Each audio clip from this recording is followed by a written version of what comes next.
Cuando Freud hace referencia al malestar de la cultura, se enfoca en la familia primitiva y en la manera en que el hombre aprendió a convivir en comunidad basándose en el amor y en las relaciones sexuales. Pero al basarse netamente en eso se convertían en personas vulnerables ante el menosprecio, engaño e inclusive la muerte de sus seres queridos. Señala que algunos mortales siguen siendo muy dependientes de su erotismo sexual y de lo que ellos llaman amor. Y una muy pequeña parte ha separado su dependencia en función del amor, amándose a ellos mismos por encima de los demás, lo que llamamos amor propio. De acuerdo a lo anterior, Freud define el amor como el vínculo que unió al hombre y a la mujer en una familia basándose en las necesidades genitales. ¿Por qué en las necesidades genitales? Porque en vista de que veían que podían disfrutar de las relaciones sexuales, pues no se querían separar el uno del otro. Pero también se le atañe al amor, al vínculo familiar que existe entre padres e hijos, hermanos, amigos, etc. Este se le designa amor de meta inhibido. Teniendo en cuenta esto, con el paso del tiempo la cultura empieza a tener un choque con el amor, porque empiezan a aparecer tabús con respecto a la cultura, con respecto a la religión, y la vida sexual empieza a tener ciertas limitaciones. Sumado a esto, también afecta la estructura económica frente a la sociedad y a la libertad social.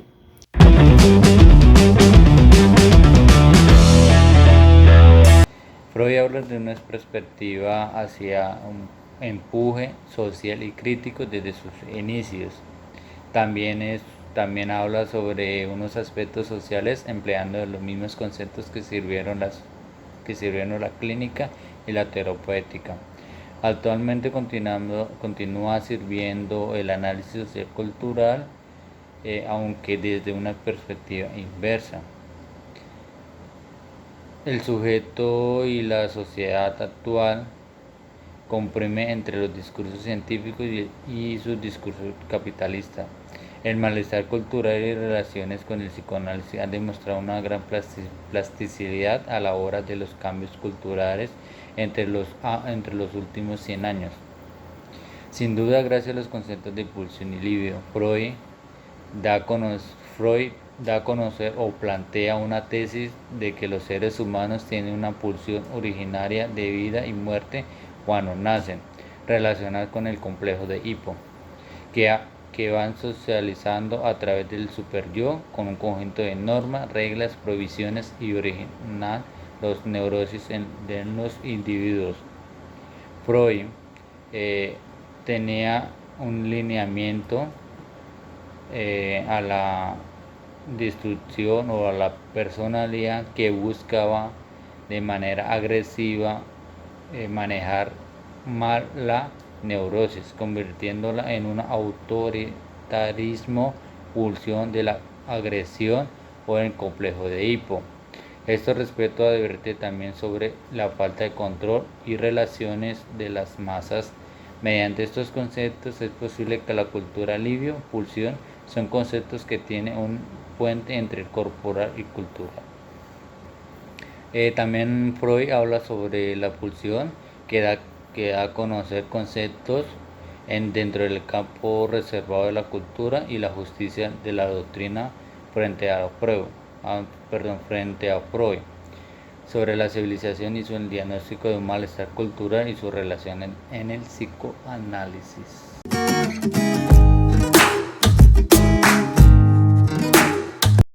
Según Freud, el enamoramiento no es más que una investidura al objeto que parte de las pulsiones sexuales con el fin de alcanzar la satisfacción sexual. La historia del desarrollo de la vida amorosa comienza con la primera fase que se da en los niños de 5 años, donde encuentran el amor en sus progenitores. En la pubertad se inician nuevas aspiraciones directamente relacionadas con la sexualidad que las enlazan en la pubertad. Los hombres mayores se inclinan por un intercambio amoroso con una mujer mayor. Y el grado de enamoramiento se puede medir mediante pulsiones tiernas. Un ejemplo de pulsión tierna es cuando la madre se dirige al niño de manera tierna y protectora. Anteriormente El trecho que separa el enamoramiento de la hipnosis no es muy grande. Esto debido a que se vive la misma sumisión humillada y la obediencia que se tiene hacia el hipnotizador como hacia el objeto amado. En este caso, en la hipnosis todas las constelaciones son más nítidas y acusadas, de suerte que sería más adecuado elucidar el enamoramiento partiendo de la hipnosis que no a la inversa. Por otro lado, Freud, el padre del psicoanálisis, utilizó la hipnosis durante sus primeros 10 años de carrera, lo cual fue del año de 1886 a 1896. Freud descubrió la hipnosis cuando estudiaba medicina, viendo a un hipnotizador de espectáculos llamado Hassel. Freud utilizó la sugestión hipnótica para tratamiento de la neurosis. Decía que todos esos pensamientos prohibidos, deseos prohibidos que están en el inconsciente, que no queremos que salgan a la luz, son los que trabajan y viven en nuestro interior, los cuales nos provocan, nos asustan, nos enferman y nos vuelven histéricos.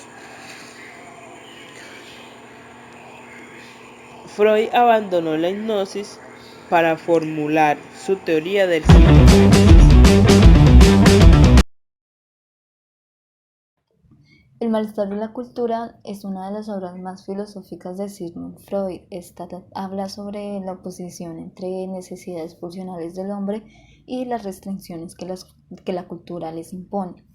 Esta contradicción entre cultura y pulsiones se basa en que la cultura quiere instalar sociedades pacíficas, pero restringiendo la satisfacción de las pulsiones tanto sexuales como agresivas. Entonces, en consecuencia de estas restricciones, las pulsiones terminan convirtiéndose en un sentimiento de culpa. Para Freud, la cultura solo puede realizarse en plenitud cuando sofoca los instintos más primarios del hombre. Entonces la cultura vive en constante malestar porque la única manera de que esto exista es que el hombre se reprima. Esto en consecuencia de las represiones que la cultura impone, pues por así decirlo, son psicológicamente graves, ya que pues el ser humano entra en un estado de neurosis y enferma de pura represión. Entonces el sentimiento de culpa no solo reprime los instintos, sino que a su vez los castiga desde dentro y pues convierte al ser humano en un ser temeroso y maleable, es decir, en un hombre miedoso, blando y dócil. Ahora bien, el enamoramiento y la hipnosis, aquí Freud diferencia al interior del complejo de Edipo dos tipos de corrientes libidinales. Entonces está la corriente tierna, que son pulsiones de meta inhibidas, y está la corriente sensual, que son pulsiones de metas directamente sexuales no inhibidas. Estas corrientes se separan en la infancia y se unen en la pubertad. Aquí pues es donde se sintetiza por primera vez el amor celestial y el amor de terreno. Lo que ocurre en el enamoramiento es que el objeto está sobreestimado debido a que el objeto es tratado como el yo propio. Esto volcando sobre el objeto de amor lívido narcisista. Entonces, es decir que el objeto sirve para sustituir un ideal propio que no fue alcanzado. Entonces, cuando el objeto acaba poniéndose en el lugar del ideal del yo, el yo del sujeto se resigna y pues este acaba por volverse más modesto. Entonces, aquí se dice que el objeto ha devorado al yo. Entonces, para la identificación, el yo se ha enriquecido y el objeto ha sido puesto en el lugar del yo. Y para la idealización, el yo se ha empobrecido y el objeto se ha puesto en el lugar ideal del yo. Como mencionaba mi compañera anteriormente, la brecha que separa el enamoramiento de la hipnosis no es muy grande. Entonces, entre las coincidencias que encontramos es la misma sumisión humillada, igual obediencia y falta de crítica hacia el hipnotizador como hacia el objeto amado. Pero por otro lado, tenemos que el vínculo hipnótico es una entrega enamorada. Esta excluye toda satisfacción sexual, mientras que en el enamoramiento la satisfacción sexual se pospone solo de manera temporal y esta permanece en el trasfondo como meta, pero para más tarde.